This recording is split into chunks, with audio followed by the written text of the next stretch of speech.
Bonjour tout le monde et bienvenue au webinaire de l'Institut professionnel de la fonction publique du Canada sur le retour au bureau que nous allons référer comme RAB. Connaissez vos droits. Je m'appelle Catherine Gagnon et je fais partie de l'équipe de mobilisation des membres de l'Institut. Je suis accompagnée par Dean Tansick du Bureau national des politiques. Pour commencer, nous aimerions prendre un peu de temps pour reconnaître respectueusement que notre bureau situé à Ottawa se trouve sur le territoire non cédé de la nation Algonquin-Anishinaabe. Avant d'être une ville, cette terre était un site du peuple algonquin Anishinaabe dont la présence est avérée depuis plus de 8000 ans.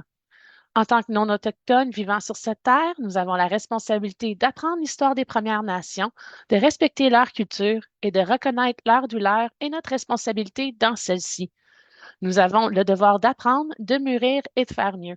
J'espère que notre démarche nous mènera vers un avenir respectueux et harmonieux.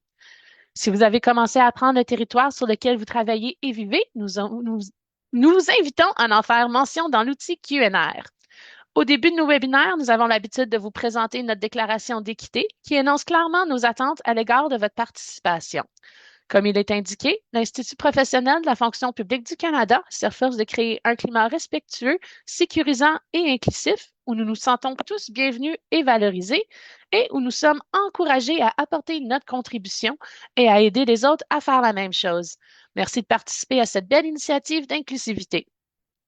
Maintenant, voyons un peu comment fonctionne notre plateforme Zoom. Comme nous sommes nombreux, nous avons désactivé vos micros pour garantir la meilleure qualité de son pour tout le monde, y compris pour les personnes qui regarderont le webinaire plus tard. Utilisez l'outil QNR dans Zoom pour nous dire si vous avez des questions ou des problèmes techniques pendant le webinaire. Aujourd'hui, nous allons faire le point récent sur le mandat RAB 4, Retour au bureau 4, vous expliquer comment nous soutenons nos membres et vous fournir des informations sur vos droits. Nous aurons une période de questions et réponses à la fin.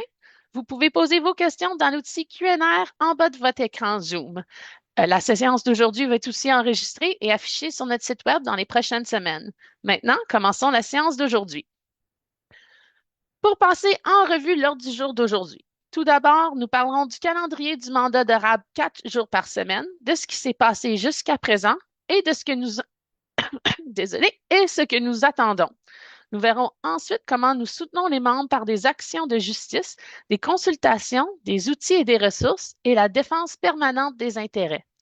Nous examinerons ensuite quelques faits importants concernant vos droits et le RAB, et puis nous donnerons ensuite quelques actions et ressources clés et nous laisserons un peu de temps à la fin pour répondre à vos questions. Commençons à toi, Dean. Merci, Catherine. Bonjour à tous et à toutes. Donc, un petit survol au niveau du calendrier du mandat de RAB, 4 jours semaine. Donc, comme vous le savez, le Conseil du Trésor a annoncé le 5 février dernier la mise à jour au niveau du retour au travail. On sait que c'est très médiatisé. Et donc, ça passait aux nouvelles. Et donc, nous, l'Institut joue un rôle important au niveau de la contestation. Et donc, voici les recours que nous avons intentés à date et les recours que l'on préconise. Donc, on va en discuter davantage.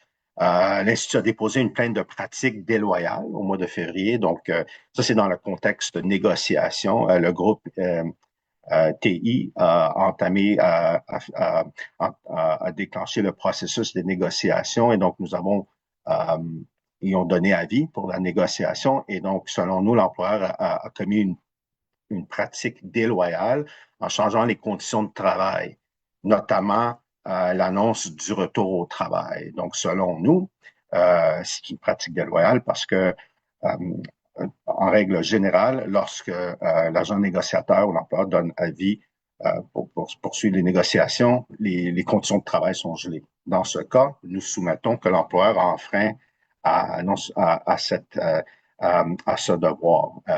Et ce devoir est enraciné dans la loi. Et donc, en vertu de la loi, nous avons déposé une plainte de pratique déloyale. Il y a eu aussi des séances de mobilisation. L'Institut est d'avis et demande toujours des preuves et des données sur les conséquences. À date, l'employeur n'a pas fourni de raisons légitimes pour, pour soutenir leur prétention que le retour au travail est nécessaire à raison de 4 jours semaine.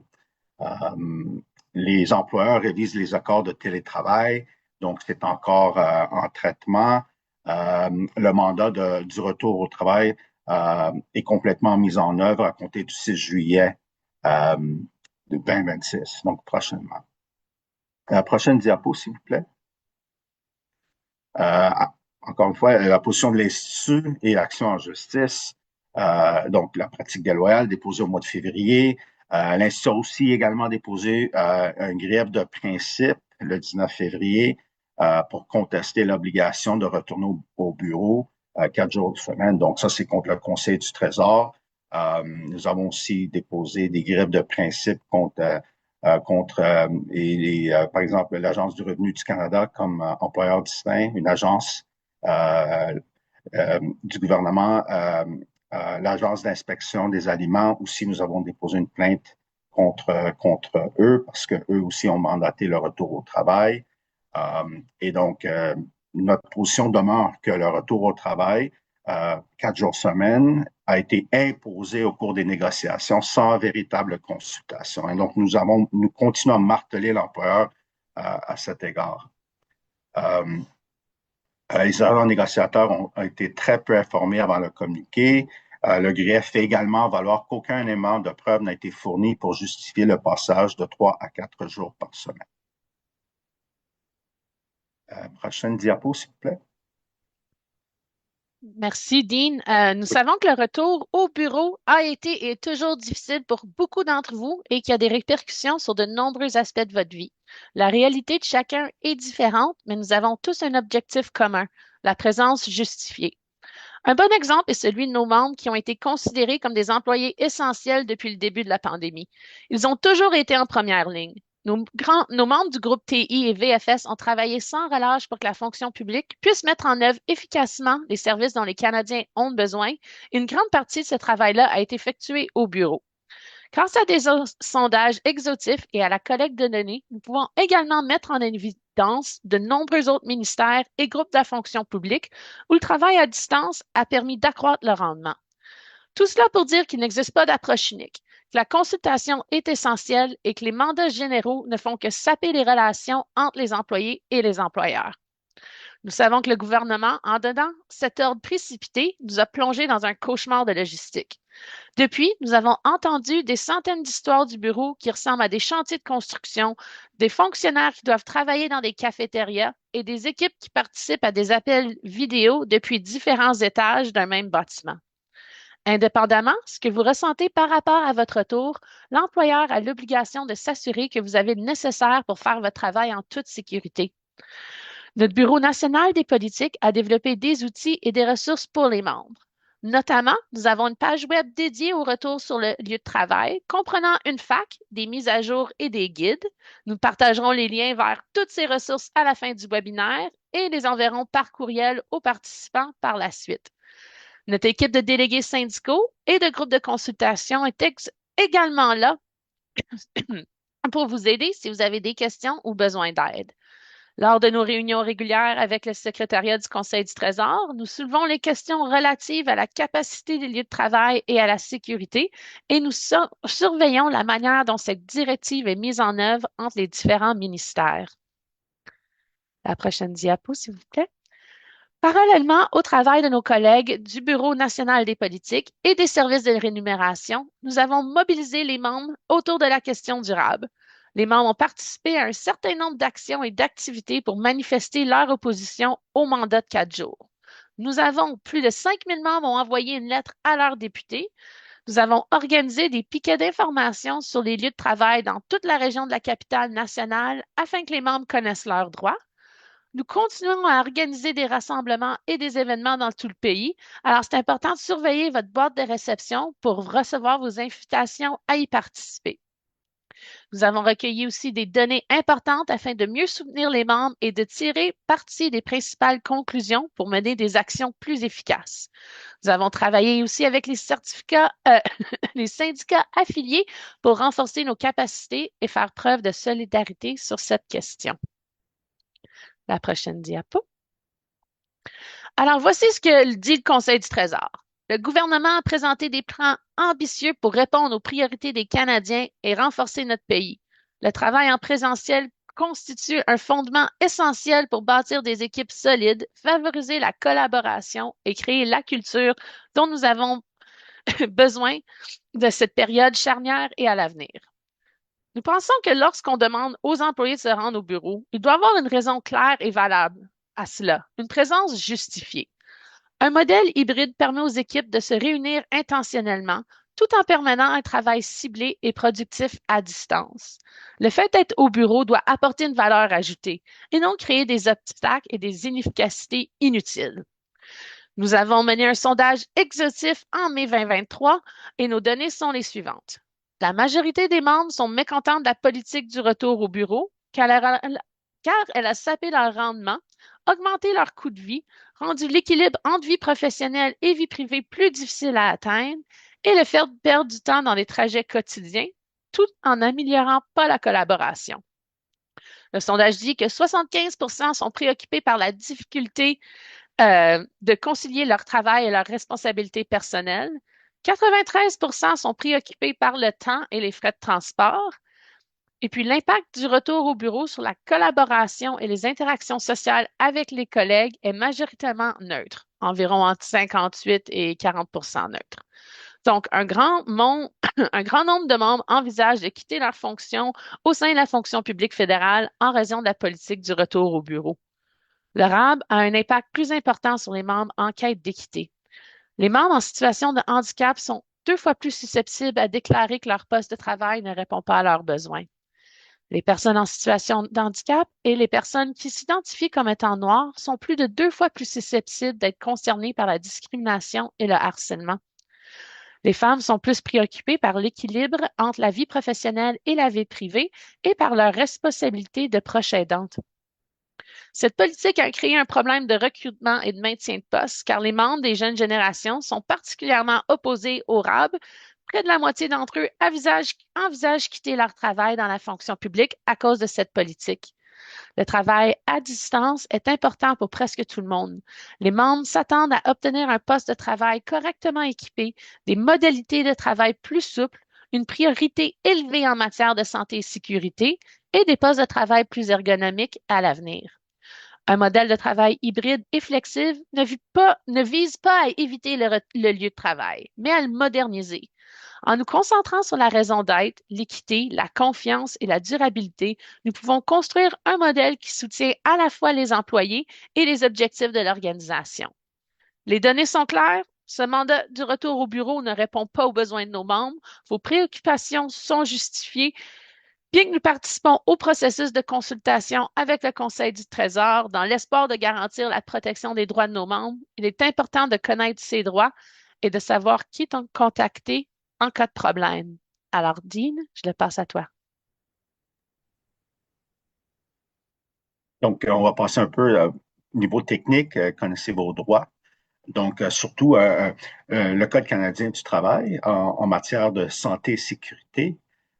Donc, un droit primordial en vertu de la législation, notamment le Code canadien du travail, santé et sécurité, prévoit qu'un employé a le droit de savoir.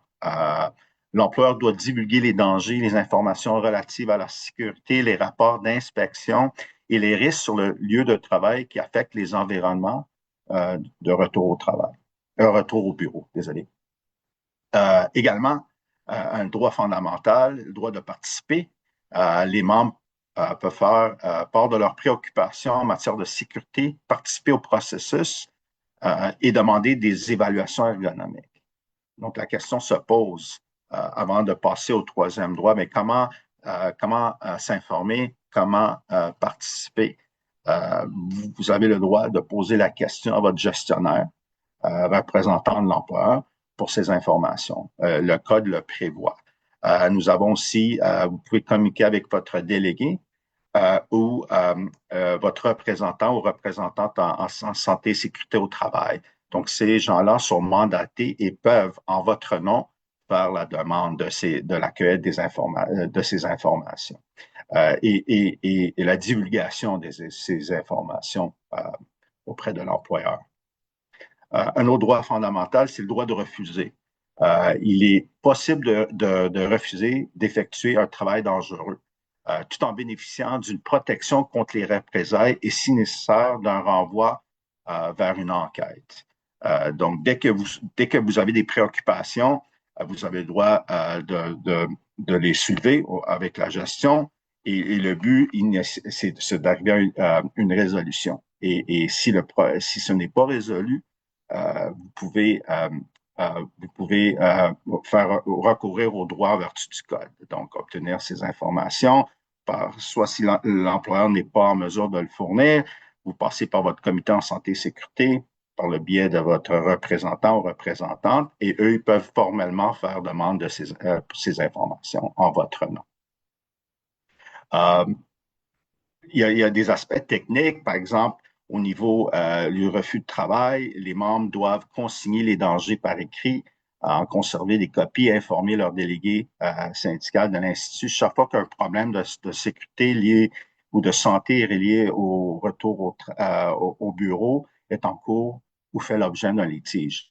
Parce que pour nous, ça, c'est la trame factuelle et c'est la preuve dont on peut se prévaloir pour démontrer si l'employeur ne rencontre pas ces exigences en vertu du code, on peut déposer une plainte et une enquête externe peut être menée. Et donc, en ayant cette preuve documentaire, on alimente nos droits et on peut les faire valoir en conséquence.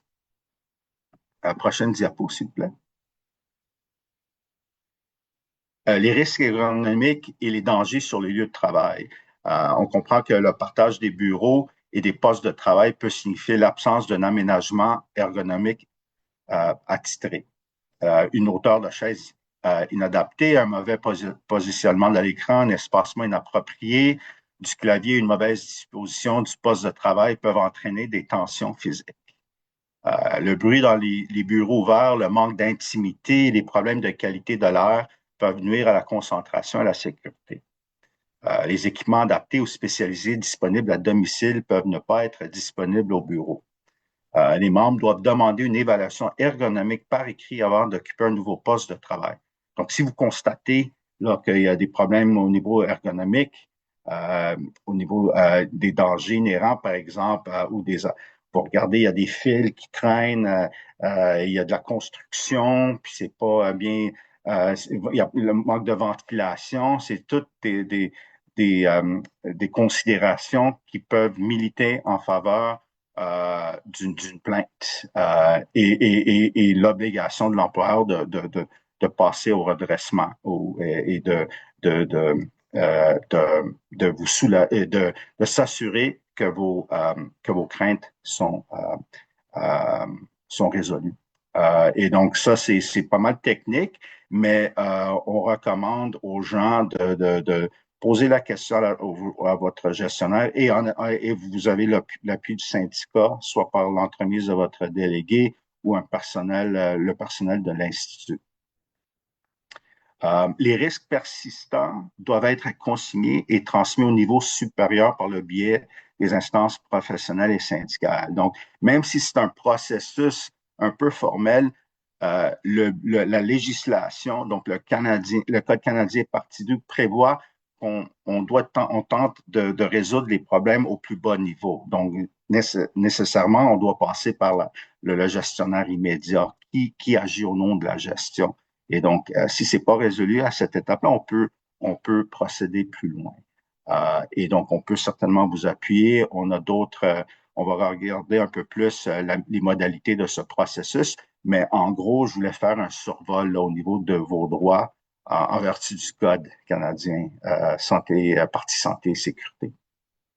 Prochaine diapo, s'il vous plaît. Donc, c'est ça, le droit de refuser d'effectuer un travail dangereux. Le code prévoit que vous allez devoir signaler le danger. L'employeur est nécessairement obligé de mener une enquête dans les plus brefs délais en votre présence. Si le problème n'est pas résolu, demandez qu'une enquête soit menée par un membre du comité santé et sécurité au travail représentant les travailleurs, travailleuses. Si le problème n'est toujours pas résolu, un ou une responsable de la santé et de la sécurité au travail du programme du travail peut enquêter et prendre une décision finale. Donc ça, c'est une entité externe qui peut venir enquêter si la problématique demeure. Encore une fois, contacter l'Institut et conserver une trace de chaque avis, conclusion et réponse. Prochaine diapo, s'il vous plaît. Oui, ben, il y a toujours l'obligation de prendre des mesures d'adaptation et le télétravail. Donc, mesures d'adaptation, on sait qu'en vertu de la Charte canadienne des droits et tel que consigné, entériné dans vos conventions collectives, l'employeur a une obligation de prendre chaque cas. C'est du cas par cas. Donc, s'il y a des mesures d'adaptation qui doivent être considérées, l'employeur a l'obligation de prendre ça en considération. On ne peut pas vous assujettir à une politique sans prendre en considération vos besoins particuliers. Donc, les mesures d'adaptation peuvent être justifiées par un handicap, une situation familiale ou d'autres motifs protégés. Les demandes doivent être formulées par écrit et accompagnées de pièces justificatives mettant en évidence les limitations fonctionnelles ou les obligations. Le télétravail peut rester une mesure d'adaptation valable lorsque des éléments probants le justifient. Si la demande est refusée, le membre peut déposer un grief et envisager de déposer une plainte auprès de la Commission canadienne des droits de la personne. En ce qui concerne les ententes en vigueur, les ententes de travail existantes peuvent avoir la force d'un contrat.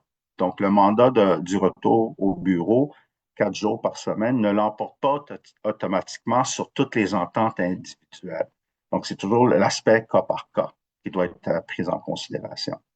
La membre doit conserver des copies des ententes et demander conseil à son délégué, avant de signer de nouvelles ententes. Un comportement systémique de la part de l'employeur peut justifier le dépôt de griefs collectifs ou de griefs de principe. Prochaine diapo, s'il vous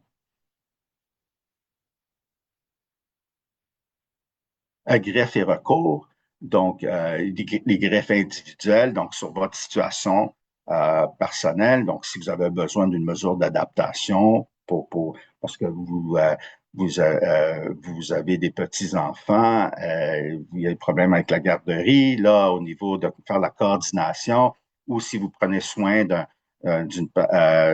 membre de votre famille âgé, par exemple un parent, un grand-parent.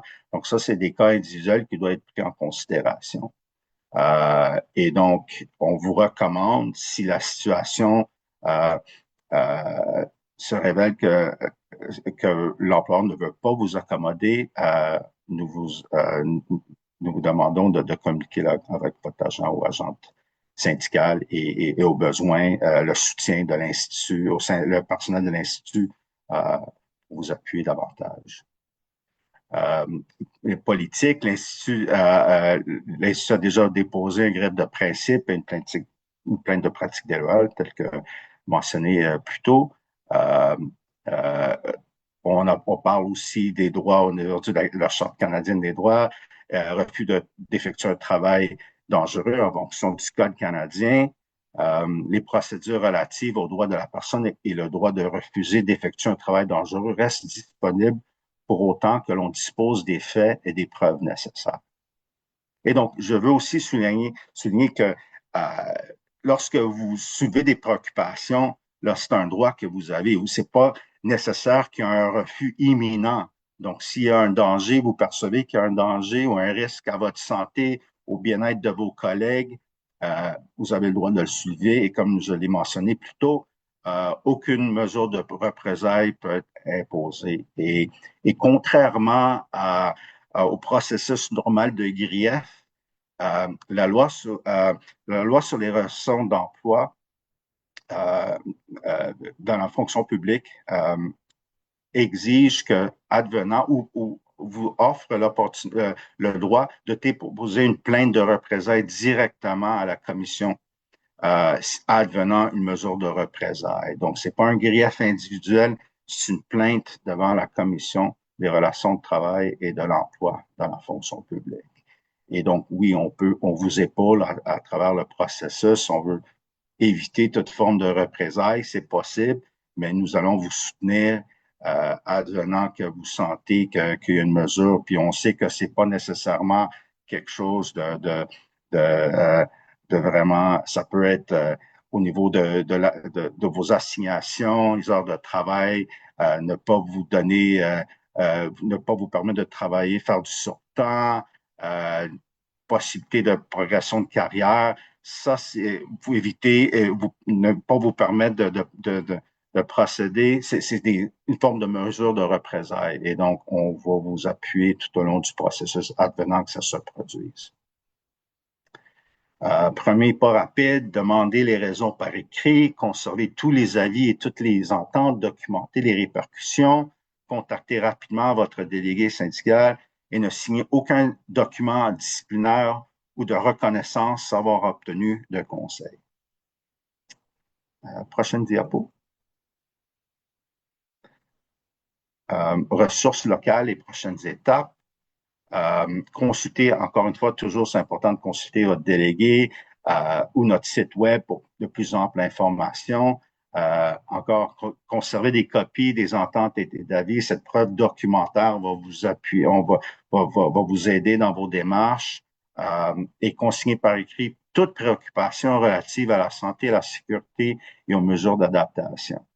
Donc, advenant que l'employeur n'agit pas dans un délai raisonnable, nous pouvons porter plainte en votre nom ou vous assister, porter plainte, déposer un grief ou entreprendre des interventions musclées à votre nom auprès de l'employeur. Encore une fois, c'est ça, c'est le but. C'est une preuve documentaire parce qu'advenant que l'on doit aller plus loin un jour devant un processus un peu plus formel, soit le processus de grief ou des plaintes ou éventuellement devant la commission, cette preuve va nous aider à appuyer vos prétentions et soutenir vos droits et veiller à ce que vos droits sont respectés. Prochaine diapo. Oui, juste pour parler un peu de ce qui ne peut être considéré comme une mesure d'adaptation. Par exemple, les motifs suivants ne constituent généralement pas à eux seuls des motifs protégés. Préférer le travail à domicile, vouloir éviter le temps de trajet, le stationnement ou d'autres coûts, vouloir faire des courses pendant la journée, choisir de ne pas payer pour la garde d'enfants. Donc, ça, c'est des exemples qui pourraient, qui vont nécessairement devoir être examinés davantage. Si on évoque ces motifs, l'employeur pourrait raisonnablement dire non. Prochaine diapo. Catherine, est-ce que c'est à toi ou je continue? OK. Oui, c'est à moi. Merci beaucoup, Dean. Merci pour toute l'information. Donc, maintenant, examinons les mesures que vous pouvez prendre pour vous opposer au mandat du retour au bureau 4 jours par semaine. Nous vous encourageons à envoyer un courriel à votre député en utilisant notre outil en ligne facile à utiliser. Nous afficherons le lien dans le clavardage bientôt. Votre message est envoyé directement à votre député avec la présence du secrétariat du Conseil du Trésor en copie conforme. Comme nous l'avons mentionné précédemment, nous avons déjà recueilli près de 5000 signatures. Nous disposons d'une boîte à outils numérique qui peut être utilisée pour faciliter la visibilité. Mettre à jour les écrans de veille et les arrière-plans dans Teams et imprimer des affiches à accrocher dans votre bureau ou sur le babillard du syndicat. Nous sommes toujours à la recherche de bénévoles pour soutenir les événements et activités à venir. En ce moment, nous organisons des piquets d'information sur différents sites de travail dans la RCN. Désolée. Si vous souhaitez distribuer des brochures ou parler aux membres du retour au bureau, nous vous invitons à vous joindre à nous. Si vous souhaitez organiser votre propre activité ou événement régional, n'hésitez pas à nous contacter. Nous disposons de nombreuses ressources et d'un soutien financier pour le faire. Article promotionnel. Nous mettons à votre disposition des fichiers numériques pour imprimer des autocollants et des macarons à distribuer lors de vos prochains événements. Nous vous encourageons à faire appel à un imprimeur local et nous disposons d'un financement pouvant aller jusqu'à 500 pour l'achat d'articles promotionnels. Votre région ou vos organismes constituants peuvent également disposer de fonds, alors n'hésitez pas à les contacter. Comme promis, à la prochaine diapo, s'il vous plaît. Comme promis, voici quelques-unes des ressources dont nous avons parlé tout au long de la présentation. Nous les avons inclus aussi dans le clavardage. Veuillez les partager avec vos collègues et n'hésitez pas à nous contacter si vous avez des questions. Ma collègue Nile va mettre toutes les ressources dans le clavardage. Maintenant, on va passer à la période de questions. Donc, on peut mettre la prochaine diapo. Je remercie beaucoup aussi Christine Poirier, la directrice du Bureau national des politiques, qui a répondu aux questions au courant de la présentation. Donc, merci beaucoup, Christine. Et puis, on va voir qu'est-ce qu'il y a dans l'outil QNR. Donc, si vous avez des questions, vous pouvez les poser dans l'outil QNR de Zoom, puis on va être en mesure d'y répondre. Alors, la première question, Élise demande quelles sont les chances, puis plusieurs autres personnes, quelles sont les chances que le gouvernement recule sur le RAB avec toutes ces mesures que le syndicat a prises pour manifester le mécontentement?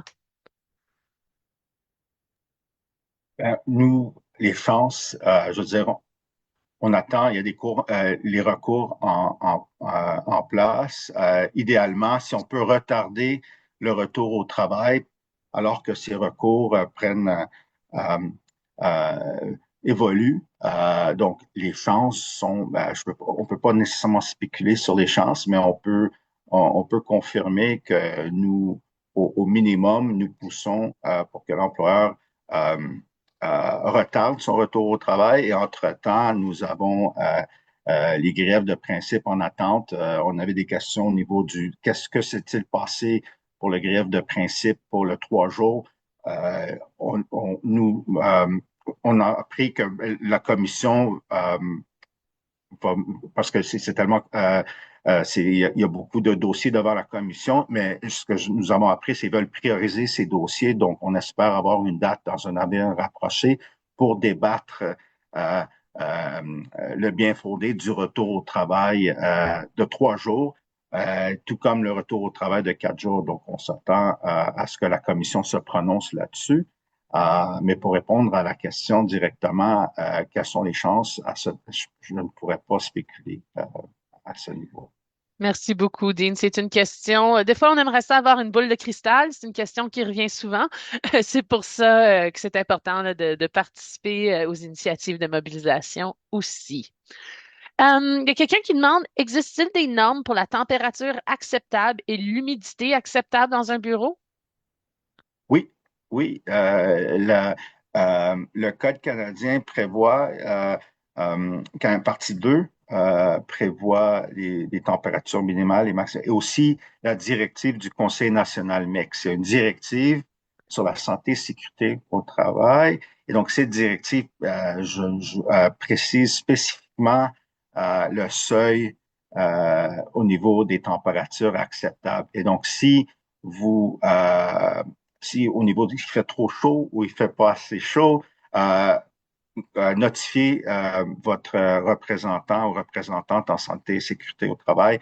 Et donc, on peut contester ou aviser l'employeur que, en vertu de la directive, là, ils sont en train euh, d'être ils ne sont pas en train de respecter la directive et donc on peut exiger soit que le télétravail pour l'instant si c'est déterminé que ben non c'est pas propice pour continuer le travail dans le milieu de travail faire le télétravail de la maison c'est une option. Donc moi ce que je vous recommande c'est de notifier votre représentant en santé et sécurité ou représentante et eux peuvent pousser en votre nom. Merci beaucoup, Dean. Merci à vous pour vos questions. Juste pour vous dire aussi, le webinaire va être enregistré et disponible sur notre site web ainsi que sur oh mon Dieu, notre post YouTube. Je suis désolée. Bon, une question de Maxime. Est-ce qu'il est envisagé de déposer, puis ça, c'est un peu une question sur des négociations, mais je pense que c'est important. Est-ce qu'il est envisagé de déposer des mandats de grève pour les groupes en négociation, notamment compte tenu de l'importance de l'enjeu et du retour au bureau? Dean, peux-tu nous parler un peu comment ça fonctionne, les mandats de grève et les groupes différents? Oui, donc ça s'inscrit dans le cadre du processus de négociation des conventions collectives. Et donc la possibilité de grève est là, dépendamment où vous êtes au niveau des négociations. Et chaque groupe demeure autonome en vertu là, de la structure de l'Institut, mais ça ne veut pas dire que, qu'on ne veut pas procéder de façon coordonnée, mais la loi sur les relations de travail et de l'emploi de la fonction publique euh, euh, exige, là c'est vraiment prescrit quand est-ce que vous pouvez envisager la possibilité de grève. Mais pour répondre à la question, on ne peut pas procéder, par exemple, loger une grève pour contester le retour au travail initial. Donc, ça doit se faire dans le cadre de la négociation de votre convention collective. Et ça s'inscrit dans ce processus. Merci beaucoup. Il y a quelqu'un qui demande d'avoir le lien avec les ressources pour faire une plainte de représailles. Les liens pour contacter vos délégués syndicaux sont dans le clavardage. Je vais essayer entre deux questions, là, je vais essayer de vous l'envoyer directement. Mais les liens, si vous avez besoin de déposer un grief ou vous voulez discuter de votre situation, contactez un délégué syndical. Le lien est dans le clavardage. OK, bon, juste un instant, je vais juste aller trouver une autre question. Euh, OK. Les milieux de travail JC Workplace sont bruyants, souvent en salle, sans intimité, sans possibilité de se concentrer et ne fonctionnent visiblement pas pour la manière dont on travaille en 2026. Je considère que l'environnement physique accentue la fatigue et le stress. Prévoyez-vous exiger des évaluations des risques psychosociaux dans les milieux de travail?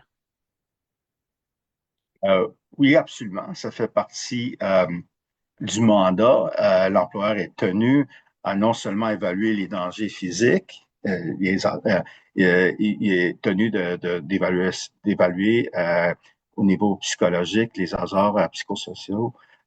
Et donc, ils ont l'obligation de le faire. Et on soulève cette problématique normalement dans le contexte de la consultation, l'équipe de consultation on peut vous pouvez diriger vos plaintes vers votre équipe de consultation et parce que beaucoup d'entre eux siègent aussi sur le comité de santé et sécurité au travail. Donc, il y a deux voies possibles, soit votre équipe de consultation ou votre délégué, le représentant syndical en santé et sécurité au travail. Et donc, on exige ces évaluations. Où en sommes-nous avec ces évaluations? Et donc, c'est une question très pertinente. Et je vous encourage là, de communiquer avec votre équipe de consultation à cet égard. Merci beaucoup, Dean. Merci à vous pour vos questions. On continue. Peut-on faire un refus de retour au travail pour des raisons de problèmes ergonomiques qui causent des blessures musculo-squelettiques? Oui, oui, c'est possible. Donc, poursuivre le processus. Donc, il faut souligner la problématique en premier lieu. Donc, on ne peut pas faire un refus de travail sans avoir averti l'employeur, de lui accorder l'opportunité d'apporter les mesures correctives. Mais c'est possible en bout de ligne si l'employeur refuse de prendre le tout au sérieux ou n'a pas mis en place une situation qui mitige en votre faveur. Donc oui, c'est possible, mais il faut passer par le processus informel tout d'abord. Informer l'employeur, mais oui, c'est possible, surtout que ça peut nuire à votre santé et causer des problèmes assez sérieux. Absolument, c'est possible. Merci beaucoup, Dean. Merci pour les questions. Je sais que tu as parlé du processus de négociation un petit peu plus tôt. Dean, tu Ouais. mentionnais que les groupes, chacun des groupes choisit s'ils vont vers la Mhm. grève ou vont vers l'arbitrage. Il y a quelqu'un qui demande pourquoi on ne fait pas toute la grève pour s'opposer au retour du bureau 4. Ah, parce qu'en vertu de parce ce serait en vertu de la loi, ça serait considéré comme une grève illégale. Et donc, ça peut mener à des sanctions sévères. L'employeur pourrait procéder à des mesures disciplinaires parce euh, on ne peut pas entamer une grève sur ce motif uniquement. Donc, la loi est telle que la grève ne peut se faire que dans le cadre des négociations. Et donc, c'est comme ça que c'est prescrit.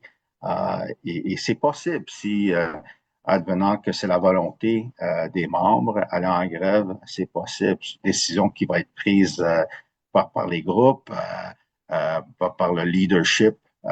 Et donc, euh, c'est possible, mais pas à ce stade et pas encore, et on doit attendre là, le processus que les négociations aboutissent soit un règlement, une entente. S'il n'y a pas de règlement, dépendamment de votre groupe, il y a possibilité d'aller en grève. Mais pour répondre à la question, on ne peut pas malheureusement euh, faire une grève en masse pour contester le retour au travail, retour au bureau. Merci beaucoup. Prochaine question. En région, l'employeur nous donne aucune information quant au manque d'espace dans les édifices. On se fait également dire qu'il faut essayer d'y aller 4 jours. Est-ce que l'Institut prend des démarches pour que ces infos soient plus transparentes? Oui, je vous encourage de communiquer là, avec votre équipe de consultation parce que ça, c'est le genre de discussion qui devrait avoir lieu en votre nom en consultation. On soulève ces problématiques au niveau ergonomique, au niveau le manque d'espace, au fait que c'est pas ça, une question de salubrité. Donc, on peut le soulever soit à l'équipe de consultation ou dépendamment encore de votre structure, si c'est régional, même souligner à votre délégué, votre représentant santé et sécurité, ça peut, ça peut, les discussions peuvent avoir lieu en région ou ça peut être amené au national et le national pourrait, en votre nom, là, soulever ses préoccupations. C'est ça. Puis aussi, on dit équipe de consultation, c'est vraiment une équipe de consultation patronale syndicale. Fait qu'eux, ils ont des rencontres, je pense, c'est par mois ou tout dépendant. Oui, Ils ont des rencontres fréquemment avec oui. l'employeur pour discuter des enjeux des travails, donc les enjeux spécifiques à un immeuble ou quoi que ce soit, ou des problèmes de santé et sécurité dans le ministère. C'est vraiment eux, là, ils ont la clé, ils ont un lien directement avec l'employeur. Donc, on vous encourage fortement à les contacter. Le lien pour les équipes de consultation est dans le clavardage. C'est une question un peu précise, alors je ne sais pas si tu vas être en mesure d'y répondre. Est-ce que l'entente de télétravail établie dans mes régimes de travail sur le portail TBS pourrait être considérée comme légalement valide jusqu'à sa date d'expiration? Bonne question. Je vais devoir, j'ai pas, je suis pas, je vais devoir faire une recherche un peu plus poussée là-dessus, mais on pourrait vous répondre suite au maintenant. J'ai pas la réponse en tête, mais je vais devoir chercher où je vous recommande de consulter votre bureau régional, votre agent ou agente de relations de travail pourrait là euh, vous conseiller davantage. Mais c'est une bonne question, puis je pourrais répondre là, de façon définitive suite à mes recherches plus tard. Merci beaucoup, Dean. Il y a une question, puis ça c'est précise, mais je vais juste l'adresser parce que c'est important. Est-ce que notre convention collective est passée et puis bonne jusqu'à quelle date? Les conventions collectives, c'est par groupe. Donc, on n'a pas une convention pour l'Institut au complet. Ça dépend de votre profession, de votre classification, dans le fond. Vous pouvez aller sur notre site web, le lien dans le clavardage. Vous allez voir la page de votre groupe. Puis sur la page de votre groupe, vous allez avoir la convention collective et la date d'expiration va y être. Donc, je voulais juste Oui, mentionner exact. ça. Absolument, Catherine.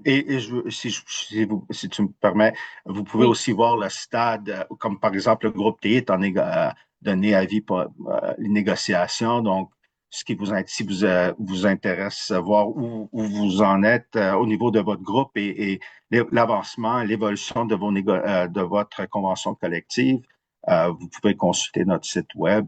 Et pour clarifier aussi, même si votre convention collective est expirée, par exemple, on est toujours en négociation, on fait du rattrapage, elle demeure en vigueur. Mais pour la question, savoir où en sommes-nous avec les négociations, oui, votre groupe sur la page web va vous donner des informations à cet égard. Merci, Absolument. Catherine. Merci, Dean. Bonne clarification. Une autre question. Dans ma lettre d'offre d'emploi, mon lieu de travail est Gatineau. Le retour au bureau, on me demande de travailler en Ontario. Que puis-je faire? Ah, là, c'est une question de regarder. Ben, ça, je vous recommande de faire appel à votre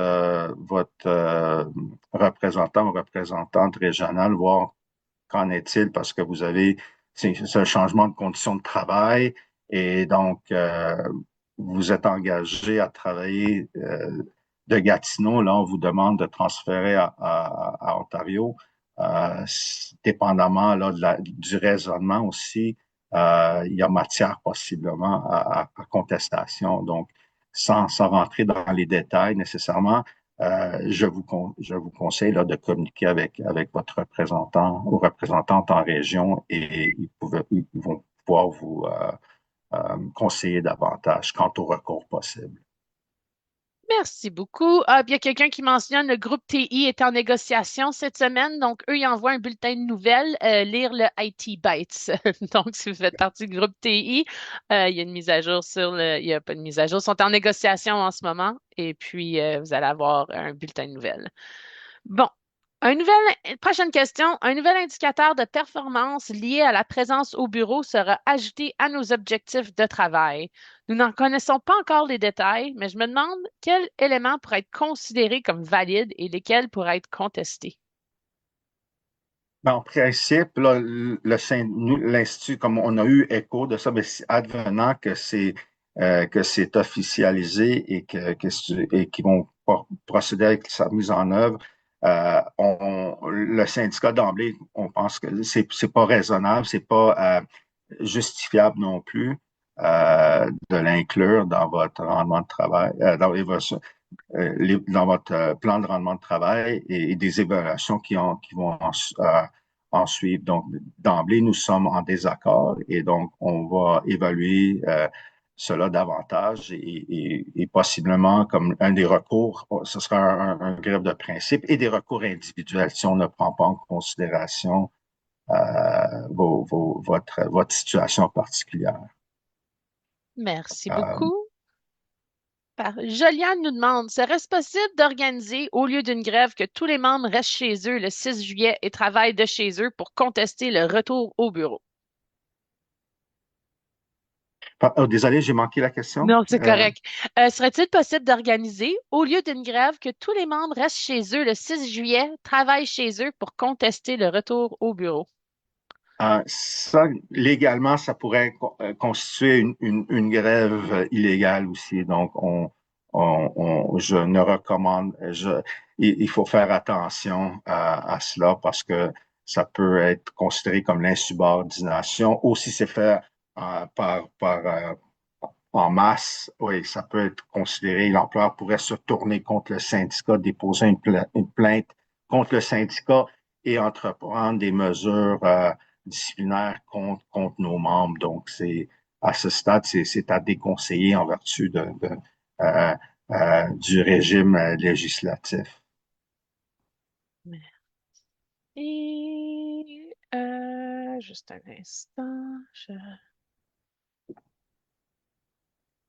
Oh, parce qu'il y a des questions on répond, donc on revient. OK. Je suis désolée. Qu'est-ce qui arrive si le représentant syndical, à quel endroit peut-on trouver ces seuils? Mes représentants ne connaissent pas l'information. Si un représentant syndical n'a pas l'information, y a-t-il quelque chose que les membres peuvent faire?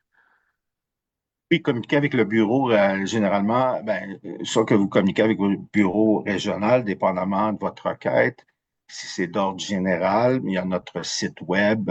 le bureau, notre bureau, bureau des politiques nationales, pourrait aussi vous répondre. Donc, on vous a, dépendamment, peut-être le délégué, c'est ça, n'a pas eu l'information, mais on va s'assurer que vous obtenez l'information. Donc, communiquez avec votre bureau régional et si c'est une question qui devrait nous être acheminée, le bureau régional on va travailler de concert pour vous aider, là, pour vous faire parvenir l'information. Merci beaucoup. OK. Eric nous demande, est-ce qu'un employé étant embauché au moment où le nombre de jours en présentiel était alors établi à 2 jours par semaine bénéficie d'argumentaire, excuse-moi, valable pour appuyer une demande d'accommodement pour réduire le nombre de jours à travailler en présence? Dans certains cas, c'est un changement total de l'équilibre de la vie professionnelle et personnelle qui est chamboulé par de telles mesures. Donc, si on était engagé à 2 jours, est-ce que c'est quelque Oui, chose qu'on peut se plaindre? encore dépendamment de votre, oui, mais je vous recommande là, de consulter votre entente de télétravail et de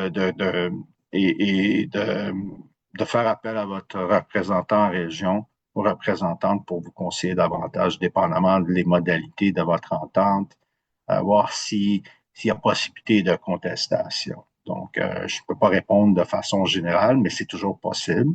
Ben, et donc, je vous conseillerais, c'est ça, pour votre cas précis, de consulter là, votre représentant. Soit votre délégué ou bien le bureau régional. Merci beaucoup. OK, encore une question. Juste un instant. Quel a été le gain en médiation durable 3? Je pense médiation, on parle de la consultation qu'il y a eu avec le président, notre président du syndicat et les présidents des autres syndicats. Est-ce que toi, Dean, tu as l'information sur qu'est-ce qui a été À, à- gagné? à ma connaissance, je vais céder la parole à Christine, qui a peut-être plus d'informations, je crois. Oui, c'est pour ça que je vois ma caméra. Merci, Dean. Bien qu'on ne peut pas parler des conversations qui ont lieu dans le cadre de la médiation, ça, c'est confidentiel. L'entente qui avait eu lieu suite à ça, c'était d'avoir des rencontres de consultation avec des représentants du Bureau des ressources humaines au Conseil du Trésor et des représentants de l'Institut. Donc, c'était dans le contexte de ces rencontres-là qui sont à peu près tous les 6 semaines qu'on pouvait soulever des problèmes quant à la mise en œuvre. Par exemple, on voyait des ministères qui interprétaient certaines des exceptions de façon particulière, disons. Et on a adressé ces dossiers-là avec le Conseil du Trésor afin qu'eux puissent se tourner bord, aller vers les ministères pour éclaircir leurs intentions. Donc, ça, c'était une entente qu'on ait ces rencontres-là pour 1 an. L'année est, est finie, mais on s'est entendu avec le Conseil du Trésor de poursuivre ces discussions-là afin d'essayer d'avoir cette voie-là pour pouvoir adresser des problèmes particuliers. Est-ce que ça fait un changement spécifique? Oui, pour ces ministères-là, pas dans tous les cas. La grosse source de déception, évidemment, c'est qu'ils ne nous ont pas du tout partagé qu'il allait avoir un retour au bureau 4, malgré nos questions répétées à ce sujet. Merci beaucoup, Christine. On a le temps encore peut-être pour une ou deux questions. C'est plus une clarification, mais donc le gouvernement peut prendre des décisions illégales concernant le RAB pendant le processus de négociation, mais les employés n'ont pas le même droit? Peux-tu clarifier? Est-ce que la décision du gouvernement pour le RAB Oui. 4, est-ce que c'est une décision qui est Oui. illégale? Mais le débat porte là-dessus. L'employeur, selon l'employeur, c'est un droit résiduel, c'est un droit de gestion, droit de gérance. Nous, on est d'avis que on le conteste. Donc le principe, l'employeur, c'est tout comme chaque action ou inaction de la part de l'employeur, ils prennent action. Nous, on réagit en conséquence. Donc, on dépose un grief, on dépose une plainte greffe individuelle, greffe de principe, et donc la commission va trancher si l'employeur est dans son droit ou non. Mais c'est ça, comme je comprends votre frustration. Oui, l'employeur semble agir comme bon lui semble, et nous, en tant que syndicat, ben, on fait valoir vos droits en contestant ces décisions. Et eux de pencher là-dessus et déterminer si l'employeur, oui ou non, a agi de façon illégale. Merci beaucoup. Je suis désolée s'il y a des petits problèmes. J'ai un problème avec ma connexion en ce moment. Euh, Juste un instant. On va prendre une dernière question. Bon, bon, bon. Je suis désolée. Euh, Pourquoi le syndicat ne conteste pas, Caroline demande, pourquoi le syndicat ne conteste pas le manque d'uniformité à travers les différents bureaux? Mais on le soulève absolument pour démontrer le manque de cohérence, manque de coordination. Le bien, on démontre que, regarde, dans les faits, regardez, dans les faits, ça, c'est pas possible. Donc, on se sert ultimement l'approche à ce stade. Oui, c'est de faire tomber cette directive, mais au moins la repousser. Puis avec nos rencontres avec l'employeur au niveau national, nous invoquons euh, cette problématique et nous le soulignons à l'employeur. Donc, c'est un stratagème en cours pour démontrer, regardez l'iniquité ou le manque de coordination, euh, ben, le manque d'espace physique comme tel. Donc, on ne peut pas réaliser quelque chose qui n'est pas possible dans les faits. Et donc, on le soulève pour démontrer l'incohérence